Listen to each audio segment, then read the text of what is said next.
Hello పిల్లలు, welcome to KK vlogs bed time stories. అందరికీ నమస్కారం. అందరూ భోంచేసి మనం చెప్పుకునే బుల్లి బుజ్జాయి కథల కోసం వెయిట్ చేస్తున్నారు కదా. అందుకని ఈరోజు మీ ముందుకు నేను ఒక మంచి కథతో వచ్చేసాను. ఇక మనం ఆలస్యం చేయకుండా కథలోకి వెళ్ళిపోదామా? ఈరోజు కథ స్టోరీ నంబర్ 20, 2 విందులు. ఒక ఊళ్ళో 2 అన్నదమ్ములు ఉండేవాళ్ళు. అన్న చాలా భాగ్యవంతుడు, తమ్ముడు పాపం అమిత బీదవాడు. తమ్ముడు ఒకనాడు సంపాదన కోసం దేశాంతరం బయలుదేరాడు. దారిలో తినడానికి భార్యను ఏమైనా చేసిమ్మని అడిగాడు. భార్య 5 మినపసున్ని ఉండలు చేసి గుడ్డలో మూటగట్టి ఇచ్చింది. అతను ఆ మూటను కర్రకు తగిలించుకుని కర్ర భుజాన పెట్టుకుని బయలుదేరాడు. పోగా పోగా చీకటి పడే సమయానికి ఒక పెద్ద చెరువు, దాని పక్కన వెదురు పొద కనిపించాయి. ఆ చెరువులో కాసిన్ని నీళ్లు తాగి భుజం మీద మూటను వెదురు పొదలో ఒక గడకు తగిలించి ఆ రాత్రికి అక్కడే తాను నిద్రపోయాడు. కొంత పొద్దెక్కినాక కాని అతనికి మెలకువ రాలేదు. తీరా అతను లేచేసరికి రాత్రి మంచుకి తడిసి వంగి ఉన్న వెదురుగడ్డ ఎండకు పైకి నిలబడి ఉంది. దానితో పాటు అతని మినపసున్ని ఉండల మూట కూడా పైకి వెళ్ళిపోయింది. మళ్ళీ సాయంకాలం అయితే గాని మూట కిందకి రాదని గ్రహించి అతను ఆకలితోనే అలాగే మళ్ళీ నిద్రపోయాడు. ఈ సమయంలో ఆకాశంలో తిరుగుతున్న 5 గంధర్వులకు మినపసున్ని ఉండల వాసన తగిలింది. వెదురుగడకు వేలాడే మూట చూశారు. దాన్ని విప్పి అందులో ఉన్న 5 సున్ని ఉండలు 5 తిన్నారు.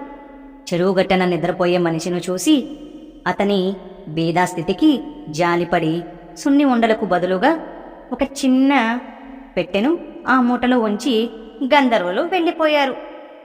అతను లేచి చూసుకునేసరికి సాయంత్రం అయింది. వెదురుగడ కిందకు వంగి ఉంది. ఆకలి దహించుకుపోవడం వల్ల అతను ఆత్రంగా మూటను దించుకుని విప్పి చూసేసరికి పెట్టె కనిపించింది. అతను ఆశ్చర్యంతో దాని మూత తెరిచాడు. వెంటనే పెట్టెలో నుంచి 5 గంధర్వ స్త్రీలు బయటికి వచ్చి పంచభక్ష పరమాణాలతో అతని ముందు భోజనం ఉంచి తిరిగి పెట్టెలోకి వెళ్లి మాయమైపోయారు. అతను భోజనం చేసి సంతోషంతో పెట్టె తీసుకుని ఇంటికి వెళ్లి భార్యకు జరిగిన సంగతంతా చెప్పాడు.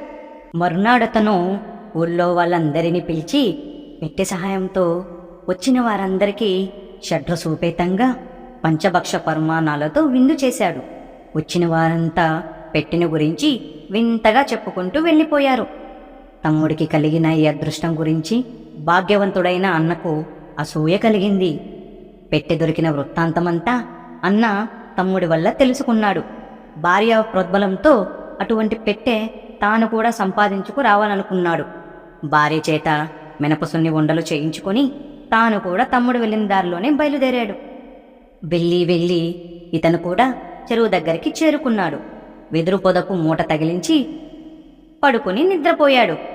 ఎప్పటిలాగానే 5 గంధర్వులు అటుగా వెళుతూ సున్ని ఉండల వాసన పసిగట్టి మూట విప్పి చూశారు. ఒకసారి పెట్టేస్తే తృప్తి చెందక వీడు మళ్ళీ వచ్చాడు. చాలా ఆశాపాతకుడిగా ఉన్నాడే వీడు అనుకున్నారు 5 మంది. మినపసున్ని ఉండలను తిని వాటికి బదులు మరొక పెట్టె పెట్టి వెళ్ళిపోయారు. మరునాడు సాయంకాలం వెదురు కిందకి వంగగానే అన్న మూట విప్పి చూసుకున్నాడు. మూటలో పెట్టె ఉంది. తన పని నెరవేరింది కదా అనే సంతోషంతో పెట్టెతో సహా ఇంటికి వచ్చి భార్యకి చూపించాడు. వారి ఆనందానికి అవధులే లేవు. మరుసటి రోజున అన్న కూడా ఊళ్ళో వాళ్ళందర్నీ విందుకు పిలిచాడు. అందరూ వచ్చి బంతులు తీరా కూర్చున్నారు. అన్న జాగ్రత్తగా పెట్టె మూత తెరిచాడు. తెరిచేసరికి అందులో నుంచి అతిథికి 2 మంగలి వాళ్ళ కత్తులతో పాటు బయటికి వచ్చారు.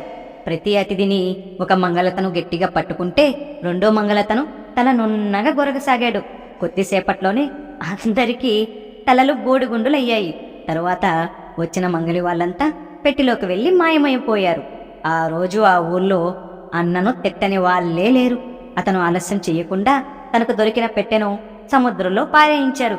తన అత్యాశకి తగిన ప్రాయశ్చిత్తం జరిగిందని తెలుసుకున్నాడు. ఒకరికి దొరికిన అదృష్టాన్ని మనకి దక్కాలనుకోవడం అవివేకం అవుతుంది. ఈ కథలో నీతి అదే పిల్లలు, సరేనా? ఇక హాయిగా నిద్రపోండి. ఇంకా ఈ కథ వింటున్న ప్రేక్షకులందరూ ఈ కథను వింటున్న ప్రేక్షకులందరికీ నేను చెప్పే కథలు నచ్చినట్టయితే ప్లీజ్ ఒక లైక్ చేయండి. మీకు తెలిసిన వాళ్ళందరికీ షేర్ చేయండి. కొత్తగా చూస్తున్న వాళ్ళు ఎవరు చూస్తున్నారే కానీ సబ్స్క్రైబ్ చేసుకోవటం లేదు. ప్లీజ్ సబ్స్క్రైబ్ చేసుకోండి. బెల్ ఐకాన్ ఆన్లో పెట్టుకోండి. నేను చెప్పే ప్రతి కథ మీకు వెంటనే నోటిఫికేషన్ రూపంలో వచ్చి నా కథలు మీకు చేరి మీరు ప్రశాంతమైన టైంలో నా కథలు విని హాయిగా సేద తీరడానికి అవకాశం ఉంటుంది. ప్లీజ్ సబ్స్క్రైబ్ చేసుకొని మీ బెల్ ఐకాన్ ఆన్లో పెట్టుకోండి. రేపు ఇంకో కథతో మీ ముందుకు వస్తాను. అంతవరకు టాటా.